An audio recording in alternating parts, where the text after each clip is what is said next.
Hello. Hello. Can you hear me? Yes. Great. Wonderful. Well, I think we better start right away. Don't want to keep you. Got that today. Nice. Oh yeah. Got the promo today. Yeah. So I've got them all. Okay. Cool. You know. Nice. There's so much stuff I want to ask you.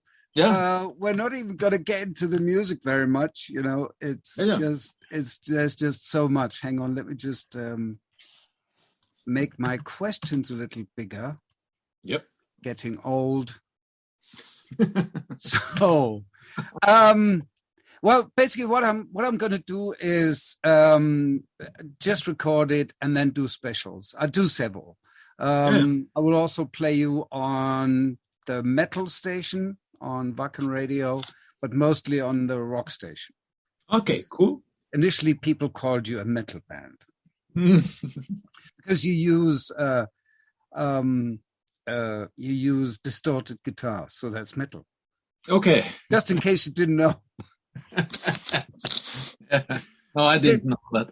See, Per, of course, I need to ask you, very first question is, what kind of music did you grow up with? Who were your musical heroes, your idols? The music I grew up with is the kind of music that we are playing in Spidergawd. It's as simple as that. And I think it is the same way for the other guys in the band as well. I had a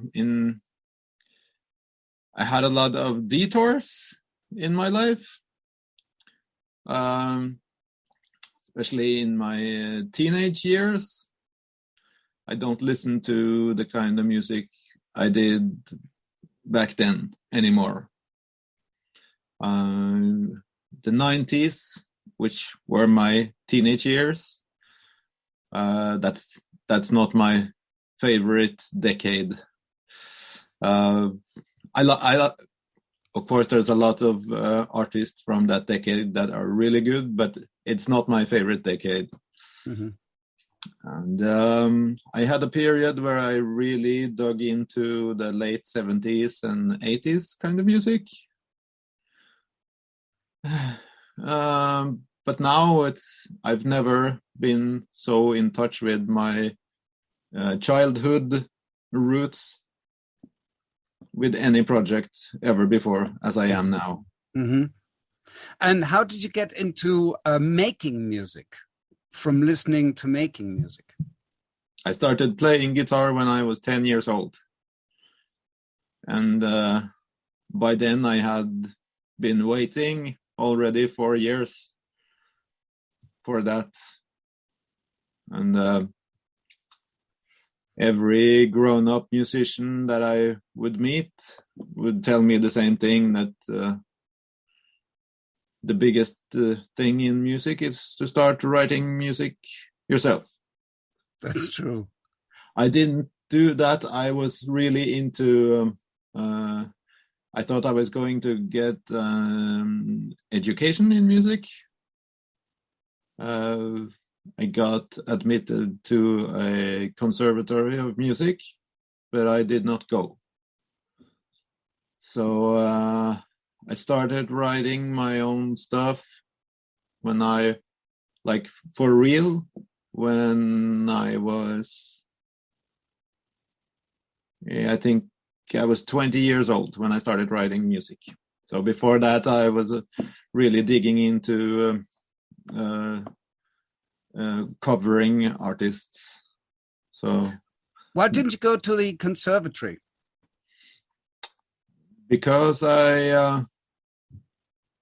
it was the conservatory that by then at the time where I went to an audition, it was based in Hilversum, the old TV city in Holland.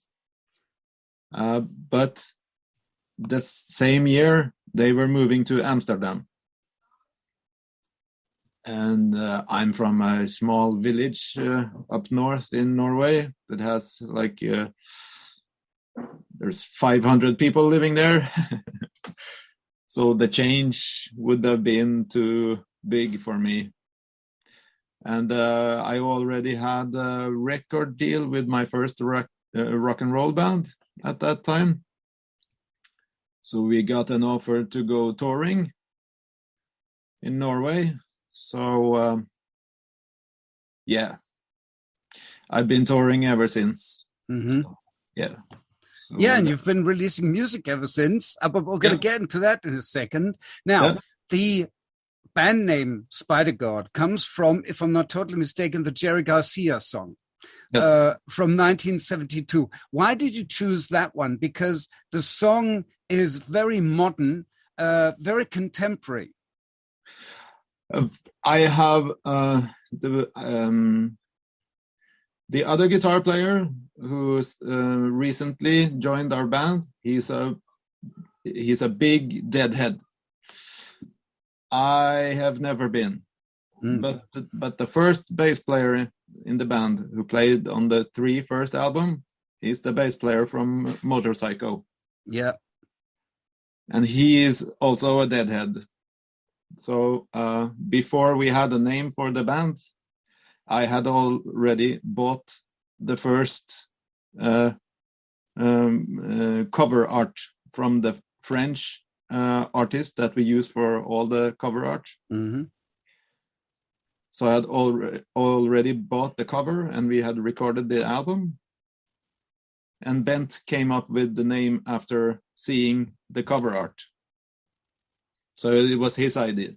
Mm-hmm. You just mentioned Motorcycle. Some people, I hope you're not going to kill me for this question. Some people say Spidergawd is a side project of Motorcycle. What do you tell those people? Bent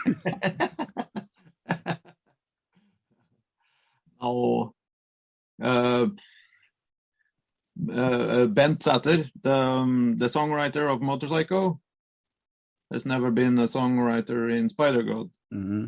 So I think he had ideas for one song, I think, and that's all.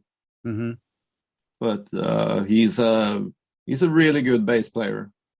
If Bent should have kept going in both bands, this would mean that he would not see his family anymore. Mm-hmm. So that even if we were falling out at that time, which is the truth, it wouldn't have mattered if we stayed friends.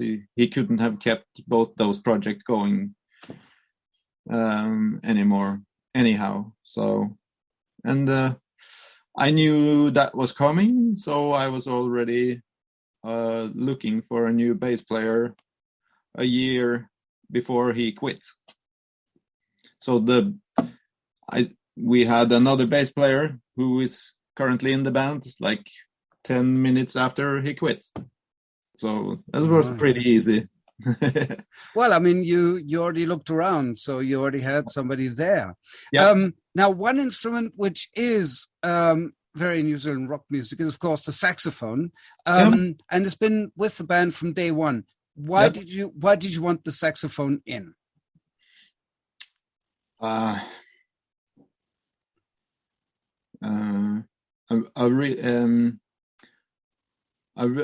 big turning point in my musical upbringing was the discovery of how John Coltrane and Ornette Coleman would sound if you would try to translate it to an electrical guitar. And to me, it was pretty obvious it would be pretty close to something like Jimi Hendrix. Mm-hmm. And that is also one of the reasons I didn't get a musical education, because it was there is no education for rock and roll. There is only one for jazz or classical. And there was just a short period in the 60s where I found the jazz that I liked. And then I tried to translate that into electric guitar, to me it sounded just like hard rock. So having a saxophone in a rock band, to me, is totally natural, and I have had that ever since my first band. The first record I recorded when I was, I guess I was 21 years old, also featured a baritone saxophone player. Mm-hmm. And yeah, to me, the distortion in a baritone saxophone makes sense to have in the sound. There's a lot of people who they can see the saxophone, but they are missing the lines and the soloing from the saxophone. Yes, player. exactly. Mm-hmm. But that is not his task in this band. The saxophone should stay there all the time. You can always hear it. Yes, you can. It is never gone. Yeah, that's true.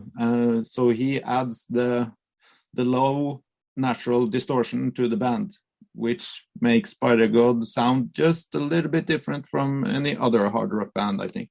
It's true. It's not so much, okay, there's the guitar, but what kind of sound does that guitar have? Oh, it has a saxophone sound. So yeah.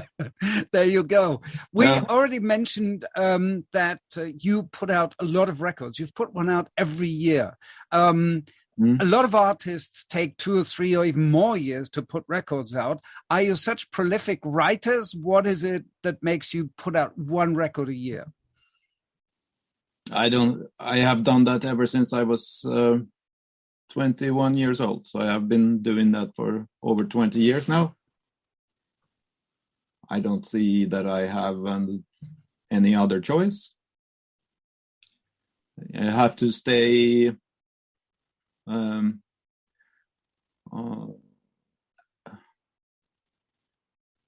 active for my own part, of course, but also stay fresh to the live audience, so that we can do a tour almost every year. Mm-hmm. We could choose, that would be a really good thing for. If I were as big a rock star as Dave Grohl, for instance, I probably wouldn't bother to to make an album every year.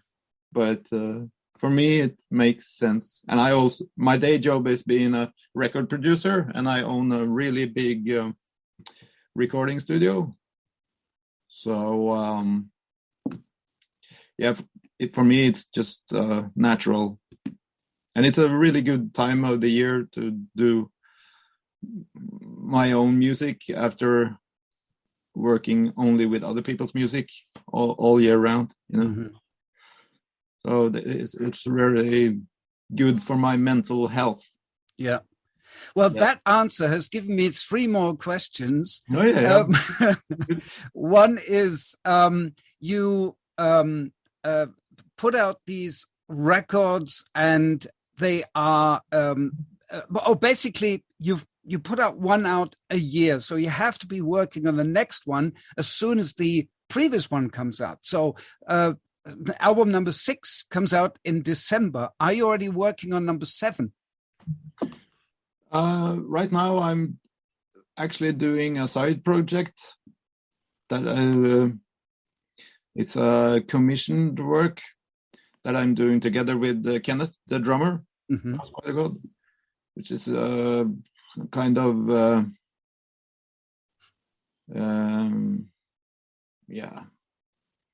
I don't know, it's a extreme jazz rock fusion thing. It's a commissioned work for a festival that they pay you to make an album and make one concert for a festival. It's every now and then you get an offer like that, which is really good. So we're going to do that first. and then start working on album number 7. So will that side project album come out to the general public, or is it just reserved to, say, festival goers or something like this? I think you're allowed to release it if you want to, and I am not the one. I'm not the kind of person that is going to, because for a commissioned work that you get money from the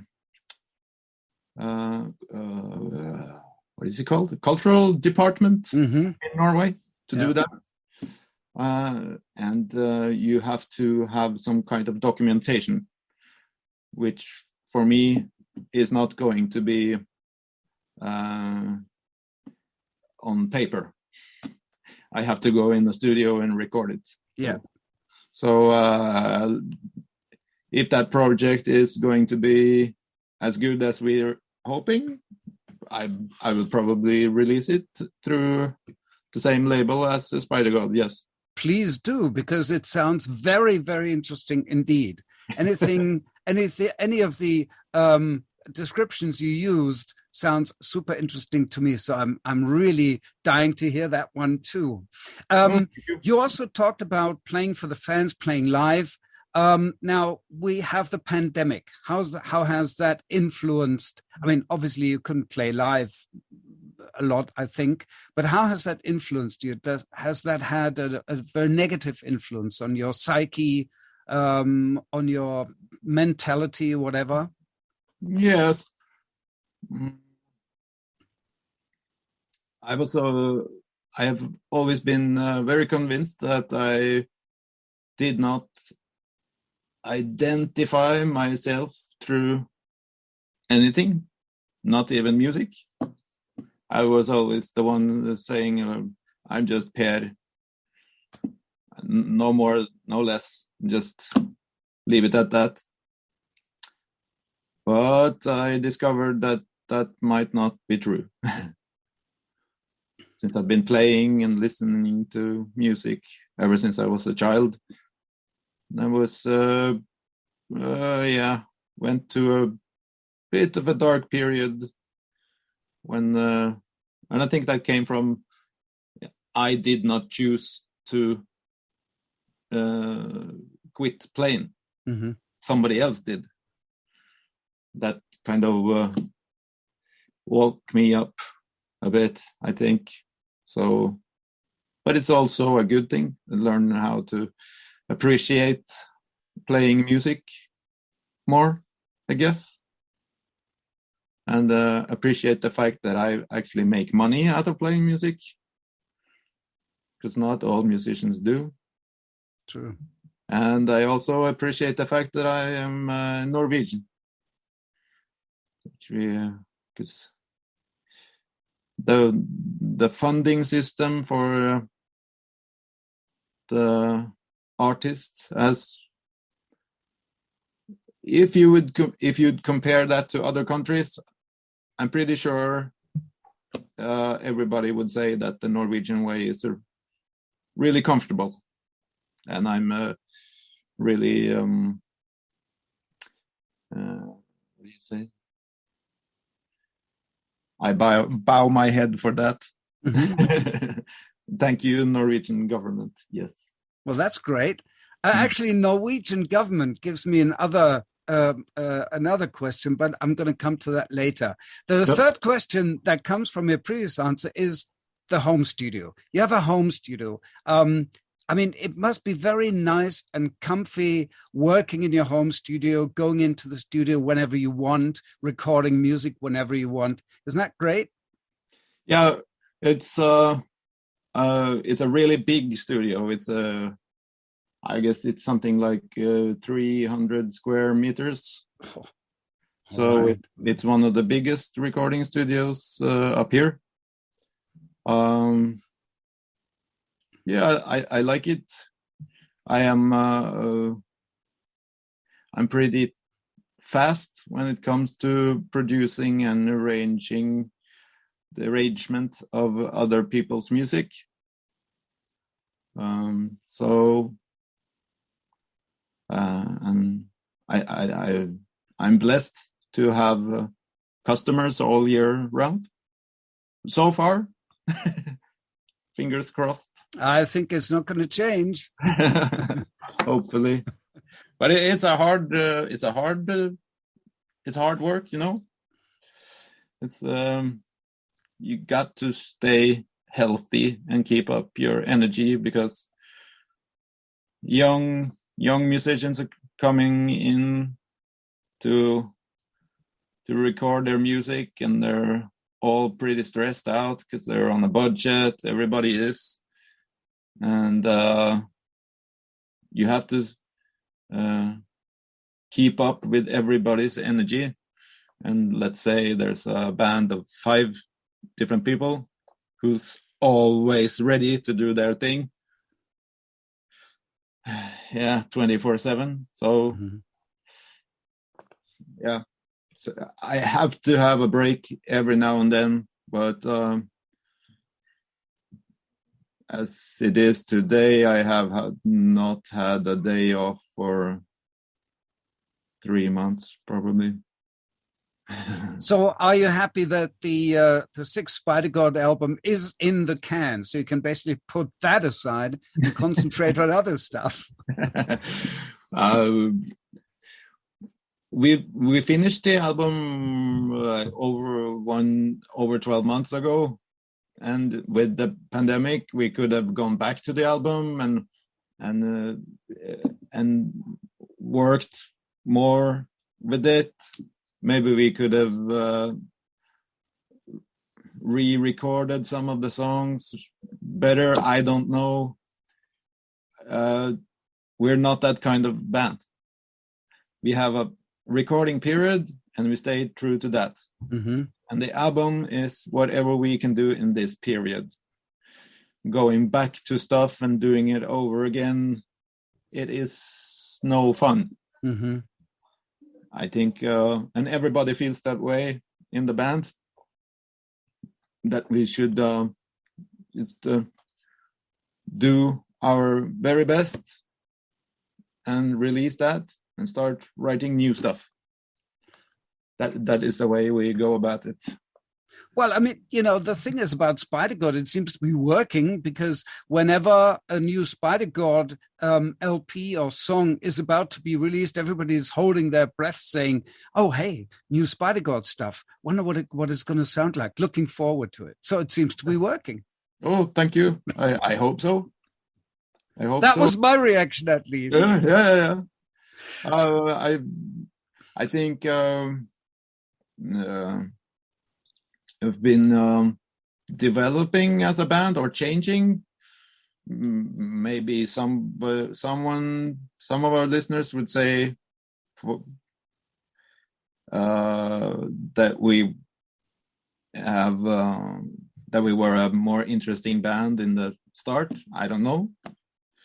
For me, it's not like that. I feel that we are developing and finding more solid ground for every album that we do. Before we get to the new album, this one right here, I'm going to talk about this. You have Roman numerals for every album, and I only know 2 bands that have that. Chicago for the early stuff that I'm a big fan of, and German-Swedish band Lucifer, who do exactly the same thing. Why are you just giving it numerals? Are you just lazy, or is there a specific reason for it? I have to ask. I don't know.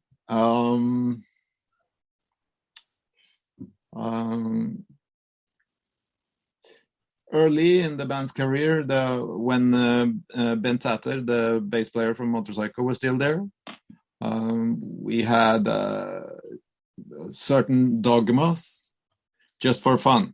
And one of those was that we were going to stay true to the cover art for everything we do, and the numbers for the albums, and never ever play encores. When you leave the stage, you're supposed to have played your utmost, your best.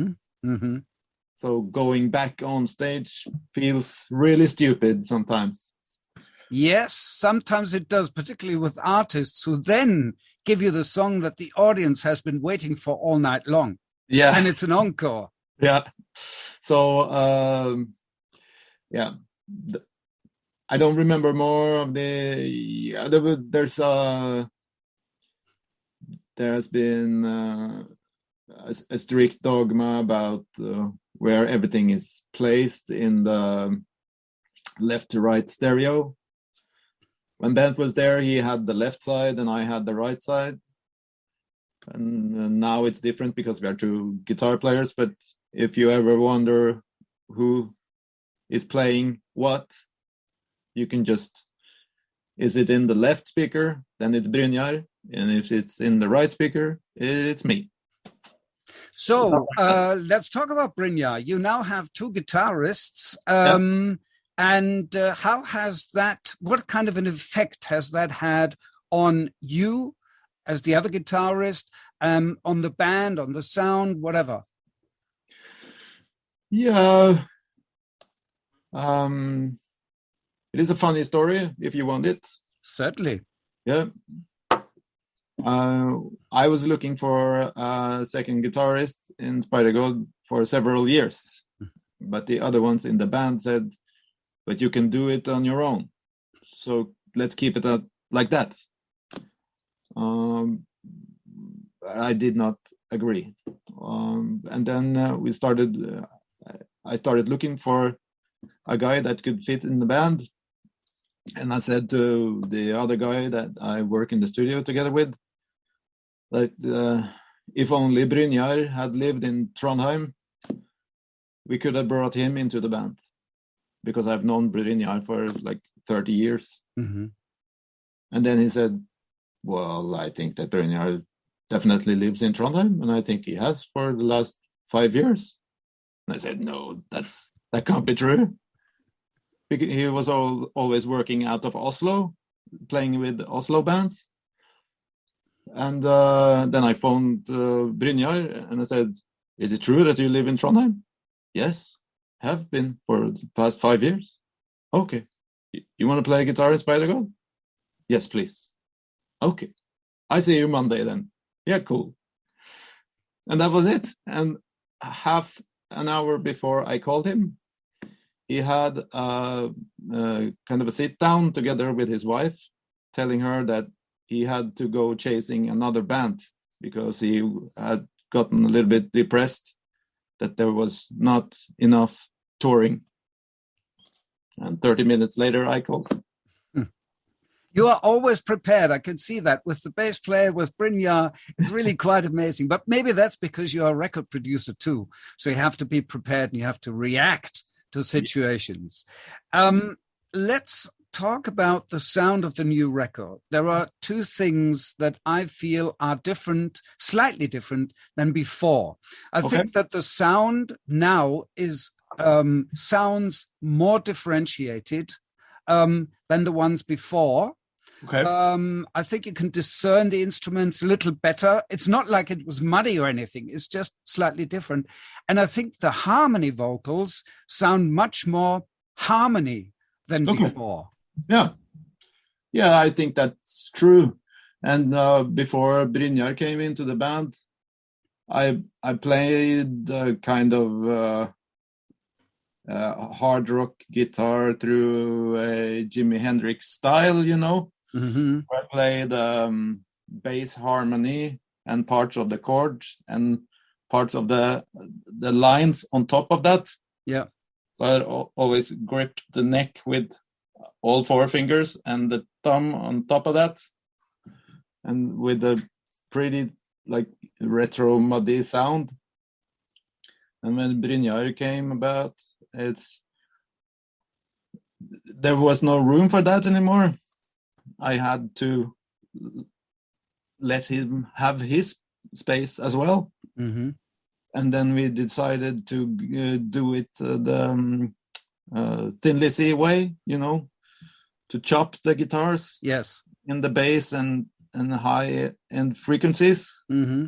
So both the guitars are really boosted in the in the mid frequencies now, which makes the sound a bit tidier, I think. Mm-hmm. That's true. Yes, I think I would agree with that. Yes, tidier. I think that's what it is. Yes. Yep. So, absolutely. So there's more concern about making room for the other people in the band now. As earlier, it was just like throwing everything you got into the same melting pot. Yeah. So it has been very muddy indeed earlier, but then we kind of on the first 3 albums we just saw the sound as one thing, the bass and the baritone and the guitar all as like one big instrument. It can't be like that anymore with the new songs. Well, it's the previous sound was a bit more like stoner with a saxophone. Yeah. And now it reminds me more of 70s rock songs. You mentioned Thin Lizzy, Bad Company comes to mind in a way, stuff like that. So I really appreciate that. That's the stuff I grew up with, and you don't copy them, but the sound is similar. It's rich, it's full, it's energetic, which brings me to a question. I don't know if you can answer that. Do you have one or several favorite songs on the new record? Lyrically, there's an obvious choice, since one of them is written for my daughter, and that's the song called Ocean Child. Musically, the one that's called At the Rainbow's End is also cool, because we did that together with a local rock star. Was a really important guy for our musical upbringing, Torstein Flakne from the Stage Dolls. That was really cool to do. I really like a song called Prototype Design. And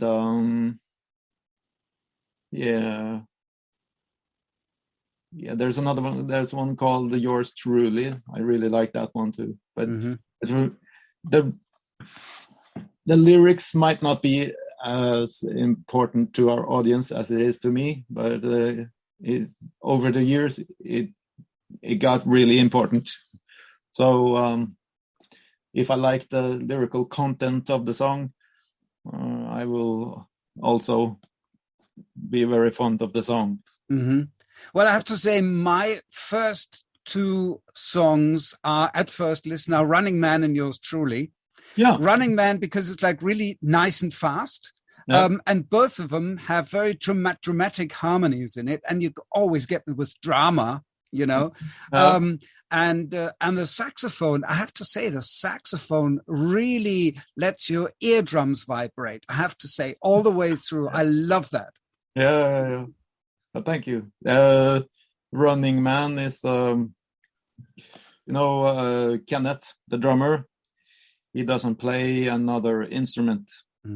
So he can't really compose the songs, but he is a really important part of that. Yeah. And that song was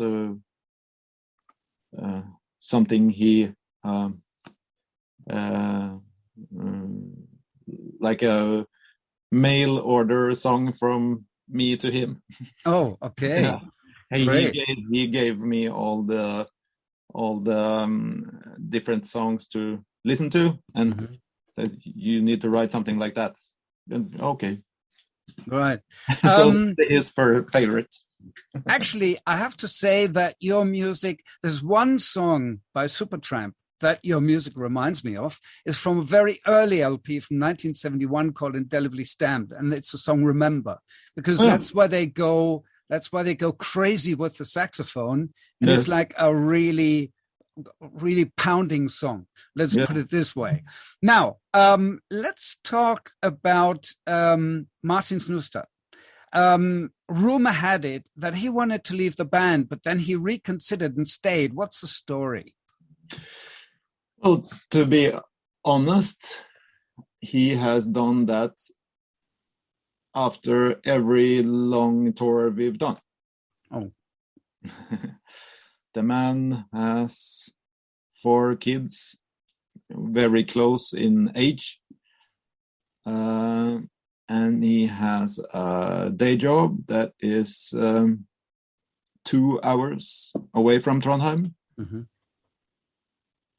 So that man really has a lot on his plate. So every time that he would get too exhausted from touring, he would just say, sorry, I have to change my life. I cannot go on like this. And it has to be the band. I cannot quit my job, or I cannot lose the focus on my family. Of course. Mm-hmm. But then his family always makes him turn around, and they're because we're very lucky about that, because there are, in certain relationships, you will find that the wife will say, well, that's the grown-up decision. I'm glad you did that. But Ragnhild, his wife, she is not like that. She wants him to go touring and do what he loves to do. Now, two things about that. One thing, he can gladly continue doing it as long as he returns. But just in case, I have to ask that, because we talked about you finding replacements, finding additional people quickly. Would you have an alternative if he actually decided to leave for good? No. Well, then make him go away and come back. No, that's obviously that has been on our plate several times. And he doesn't seem like a saxophone virtuoso. If you don't play the saxophone yourself, maybe. But if you know what he is doing, that the way he plays, yeah, you need to blow into that big saxophone really, really hard, and even shout into the saxophone while you're doing it, yeah, to get that amount of boost and distortion. And we have tried other saxophone players, and they can do that for like 5 minutes, one song. But he can do it for 2 hours straight. So, and also the setup he has to make the sound for the band is really, really complicated and costs a shitload of money. And there just aren't any followers. We'd have to call Dana Colley, I guess, the man who played saxophone for Morphine. That there's not asking him to move from America to Trondheim. Guess that would be kind of a big step. I think so too. But you've got Martin, and he's just the right guy for the band. Yeah. So as you just explained, now Martin will have another opportunity to leave the band and come back, because you've got another tour planned for March. How optimistic are you that it's going to happen, and that it's going to happen in a way that fans will enjoy, because of the pandemic and stuff, because it seems to be flaring up again? That's I don't know. I think whoever could answer that question need to have an insight that I do not have. But we have concerts booked from, I think the first one is January 14th. Mm-hmm. And we play all the way to the end of April. And I don't know, I think it's about 50 concerts. How many of them are coming through. I'm not sure. For Germany, that would be easier because we could come to Germany and do all the concerts there and stay in Germany. Right. But for countries like France or Austria, Switzerland, Spain, where we're only doing 2 gigs and in and out of the country, that seems a bit far-fetched right now, but maybe things change, and I don't know. I think it's so stupid to say what you think about things that you really know nothing about. Well, then let's just wait how the whole thing pans out. Yeah, maybe at the end of the year, early next year, things change completely. Yeah. You are absolutely right. We do not know. Now, Per, I have to ask you one last question, which doesn't have anything to do with music at all. It's about your grandfather, who was Norwegian Prime Minister from 1965 to 71, has the same name. Yeah. And he is reported to have been a very down-to-earth, funny, and somewhat, can we say, eccentric character. Is that true? And what are your memories of him? Yeah, well, all that is true, of course. He's in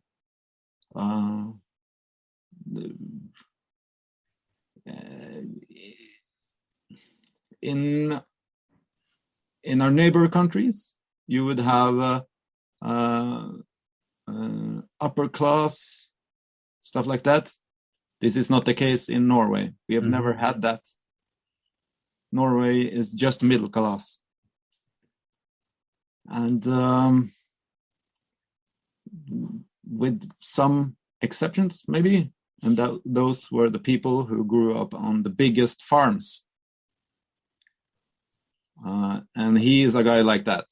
So he was a very charismatic, very like a macho Viking chief kind of guy. Okay. But he was a really updated politician. So I'm proud of a lot of the things that he did. He is one of the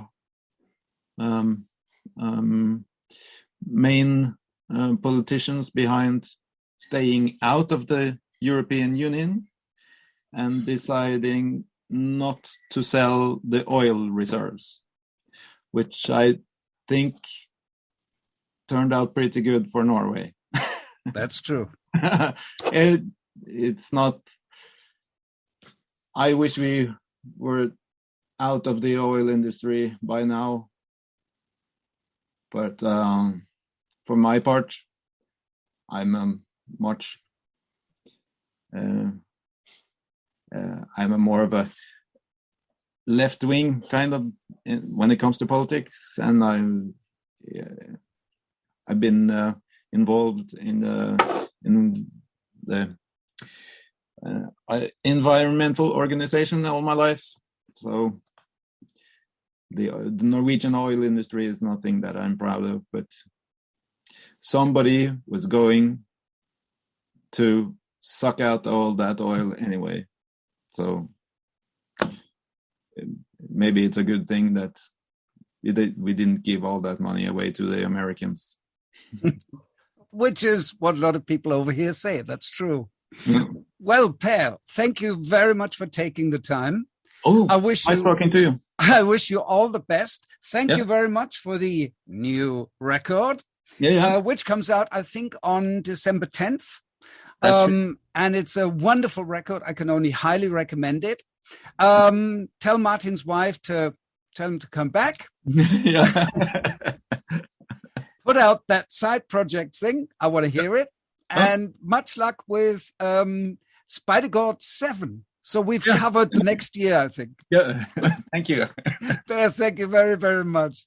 Have a great one. You too. Bye-bye. Bye.